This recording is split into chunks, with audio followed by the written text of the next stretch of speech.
داول كوكودني كمال جا أما تميك أما كودا شنين بيا كيس جرا أما تكودا شنين كانوا جنوتي هرينا جبانة شنين كاتة جنين نور سيونو تو أنت كميديا رد بنا شنين كاتة مكان كينيا كنا شنين ساني بولتني أمني كينيا يود وجمع ربتي ركون أما دفتتون هذا كينيا تقول فجوتو وجه دائما وجه دو أجر تطون هاتي دوتي المون دائما ريفا هركف تكون يود وقت أورمو هدوتشي ولتين ديرزني والله جان كان بودا وني نوها في نجرت نتم فكاتو بلي سخي قدو غلطو ميديو تنلي هدون سجلت بريسا تورين انا غرين سير سبيستي سغافتان توري تام سخي دبر فتشوف اكملين بقى يتندكم صدقوا تشورمون قد ما جرتو خنا اتي وني نوها في جرتو من نكون افانين يعني بين ابوتي خن اخاختي خن الراس دبر تسجيني akabbotiin keenya dandeen yuddaan buqifnaa daddamnu ilmaan guddifna itti nu guddisanii nuti ilmaan tun guddifna addisuu keenya.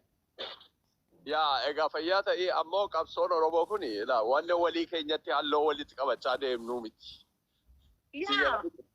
Yaa warra diina keenya wajjin warra gumaa yerootti gumaa baafachaa deemnu malee yeroo itti aleessa ilaale dhugaa keeti gaafa nuti marroo iyyee jennee laga kanaa kophaa keenya iyyaa baane namni nu laga jiru kuma nuti qabaa turan.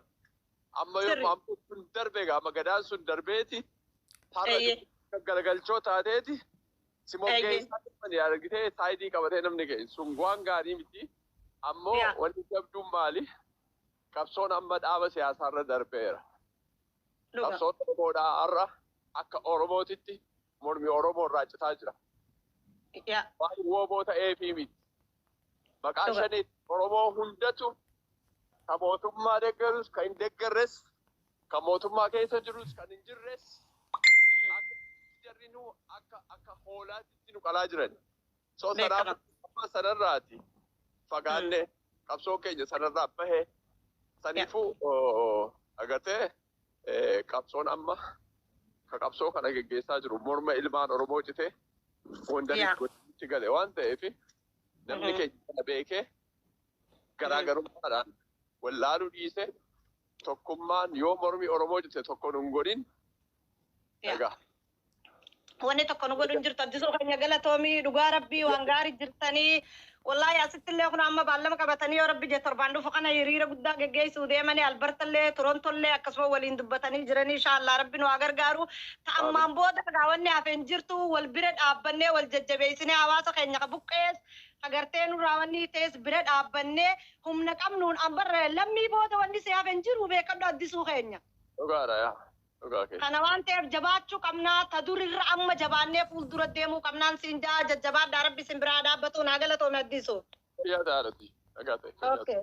Okay. Sini ammayyuu ajaa'iba rabbiiti. Kuma takka tafaa dhibba lama galcha. Chaayinaa ta'anii keessa baana. Hundi keessa nu fayyaa ta'a. Torbaata. Wayba mee. Ujuramo. Okay. Torbaata fayyaa banna. Soosanii fi dhoofkalchaagaa kana caalaa turuun akka sabeetti dagate seenaan na dagate iyyannaan koo kana meenaa dhaggeeffadhaa biyyi kun anaa gayyaadha moo haadha deebisaan eeggadhaa jedhe manni kan koo kana jedhee hin himadhu bana ayyaana kobbadee hiree